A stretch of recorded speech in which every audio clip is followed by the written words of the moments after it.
Chapter 10. Finding Amma. Peter's van creaked slightly as it rolled down the dim streets of Catonsville, Maryland. The team was tense, but their minds were locked on the plan they'd developed back at the Zimmerman household, one that revolved around precision, logical patterns, and, ironically, a touch of chaos. Ruby leaned over from the passenger seat, scanning the laminated map splayed across her lap. So, we're looking for an abandoned building with minimal foot traffic. We picked this area, so what's the first hook again? She asked, smirking. Point A to point B. Chris replied from the back seat, holding a small notebook filled with scribbles of equations and sketches of geometric figures. Phase 1 is implementation.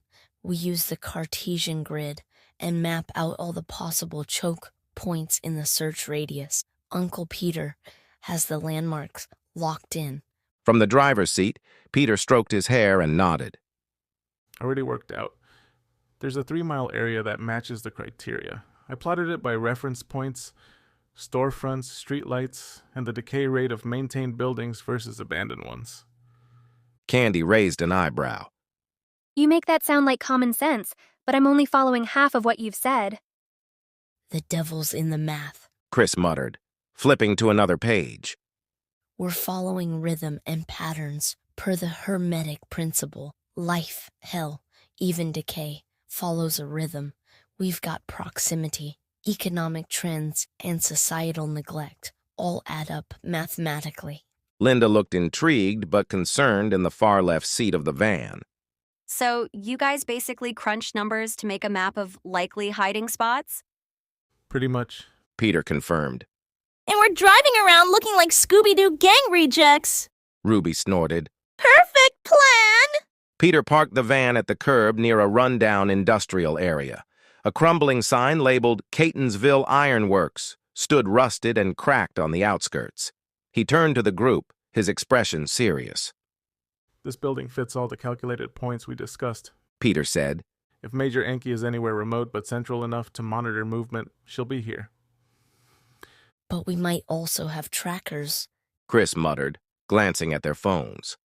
I rerouted signals, but... He hesitated. Peter nodded. Diversionary tactics, Ruby. Oh, I've got that in the bag. Ruby grinned mischievously, pulling out a fake burner phone rigged to release cellular pings at timed intervals. The cops will find this one a mile away, but I've planted it by that 24-hour diner we just passed. If we're lucky, half their squad cars go there instead of sniffing around this dump. Clever. Linda whispered. For now, Peter said, stepping out and motioning for the others to follow. The faint glow of a street lamp buzzed as they approached the decrepit building. Ruby and Chris carried backpacks of supplies, while Paul adjusted his jacket nervously. The group stepped inside where the air smelled of mildew and stagnant water. Shadows loomed from shattered windows, but the dark was dense, and their flashlight beams barely penetrated pockets of the building. Follow the numbers, Chris muttered, pointing towards a section of their notes where they had calculated peak hiding spots based on diminishing utility scores. Linda widened her eyes. Is that integral calculus written down there? Yep, technically how we're eliminating unlikely hiding areas. Chris said, flashing the paper. Emotion's noisy, but this is clean. After creeping through the dark building using their calculations as a guide, they finally spotted movement. Huddled in the corner near what appeared to be a makeshift bedding area was Major Amma Enki. Her usually upright posture and immaculate appearance had collapsed into a wary, hollow-eyed shell of itself. Disheveled, dehydrated, and clutching a rusted metal pipe for defense, the woman looked on edge, but ready to swing if anyone came closer. Get back! Major Amma hissed, her eyes darting wildly. I'll take you all down. Peter raised his hands carefully. we're not here to hurt you or turn you in. We're friends, I promise you. She glanced between them, her hands trembling at the pipe, not lowering her guard. Chris added softly, We saw the news. They said you escaped from the Pentagon's custody. Oh, and General Berg? Ruby's dry but biting humor cut into the tension. Saw him too. The guy's got a PhD in gaslighting. That fake empathy display made my stomach churn. Major Amma's defensive posture softened slightly, though her eyes flicked nervously between them. How did you find me here? Peter stepped forward again, holding up Chris's notebook. Mathematics. He said simply.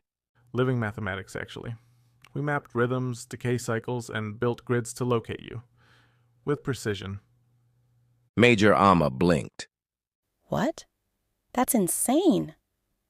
But her weary expression flickered, just for a moment, with the briefest glimmer of impressed interest. Yeah, we're kinda super nerds. Ruby grinned. Paul then stepped out, looking straight at her. But look, we have bigger questions. Did General Berg... Is it true?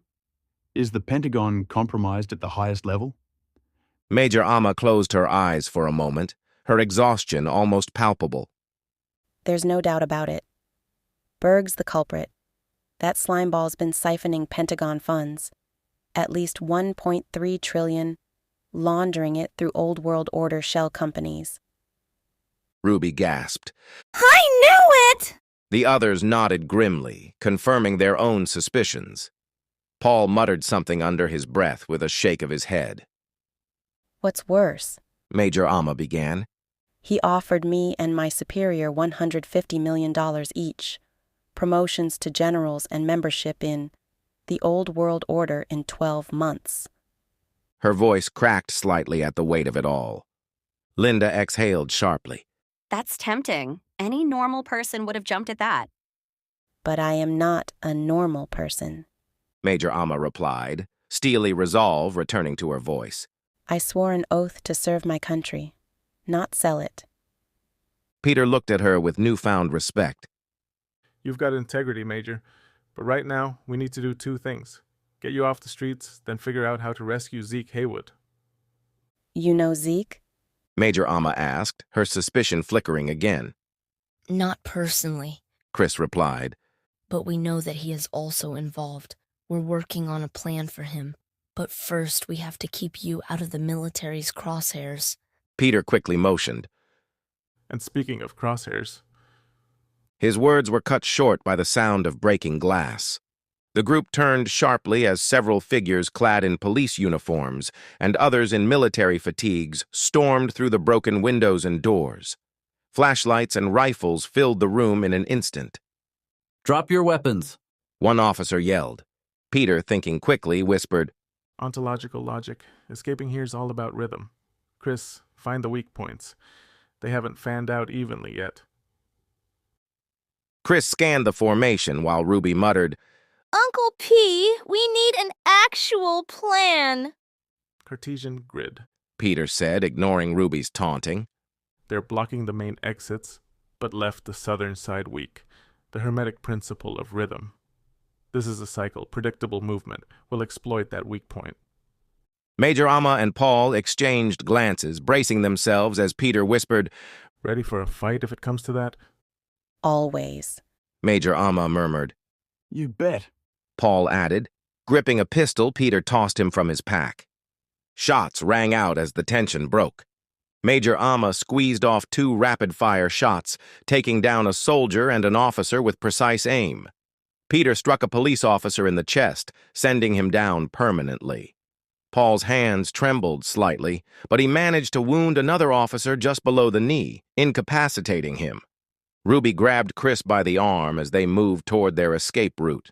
Using their calculations, Peter led the group out through a crumbling stairwell and burst into the open air.